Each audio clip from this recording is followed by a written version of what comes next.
தமிழ்நாடு அரசு அலுவலக உதவியாளர்கள் மற்றும் அடிப்படை பணியாளர்கள் மாநில மையச் சங்கத்தின் சார்பில்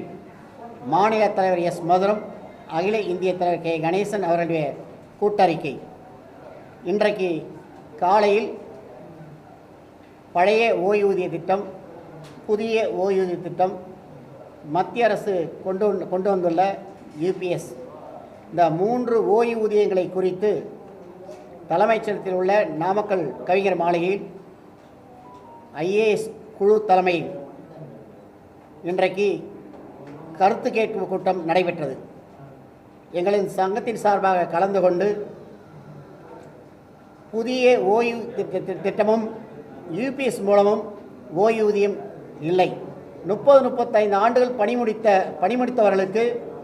ஓய்வூதியம் இல்லாததால் இந்த ஆட்சி வருவதற்கு முன்பாக வாக்குறுதி 309 கொடுத்தது போல பழைய ஓய்வூதிய திட்டத்தை நீங்கள் மீண்டும் வழங்க வேண்டும் என்று அனைத்து சங்கங்களும் வலியுறுத்தி வந்திருக்கிறோம். இன்றைய கூட்டத்தின் சாராம்சம்: தமிழ்நாடு அரசு அலுவலக உதவி மற்றும் அடிப்படை பணியாளர் சங்கம், தமிழ்நாடு தலைமைச் செயலக சங்கம், தமிழ்நாடு மேல்நிலை நீர்த்தேக்க தொட்டி இயக்குபவர்கள் மற்றும் துப்புரவு பணியாளர் சங்கம், தமிழ்நாடு நகராட்சி மாநகராட்சி அலுவலக உதவி மற்றும் அடிப்படை பணியாளர் சங்கம், தமிழ்நாடு ஆதி திராவிடர் மற்றும் பழங்குடிய நலத்துறை அலுவலக உதவியாளர் அடிப்படை பணியாளர் சங்கம், தமிழ்நாடு டெங்கு கொசு ஒழிப்பு பணியாளர் சங்கம் போன்ற பல்வேறு சங்கங்கள் இணைந்து 5 அம்ச கோரிக்கைகள் கடந்த 15 ஆண்டுகளுக்கு மேலாக தலைமைச் செயலகம் முதல் அனைத்து துறைகளிலும் அலுவலக உதவியாளர் பணியிடம் நிரப்பப்படாமல் உள்ளதை அரசுக்கு தெரிவித்தும்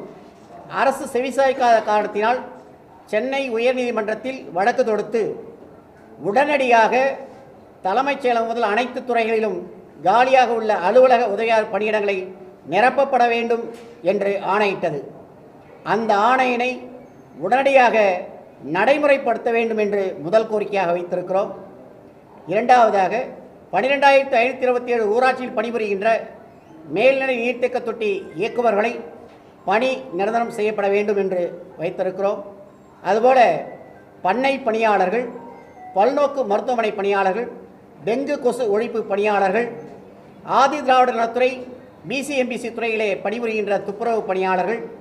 போன்ற பல்வேறு துறைகளிலே பணியாற்றுகின்ற அந்த பணியாளர்களை எல்லாம் உடனடியாக காலமுறை ஊதியத்தில் கொண்டு வரப்பட வேண்டும்.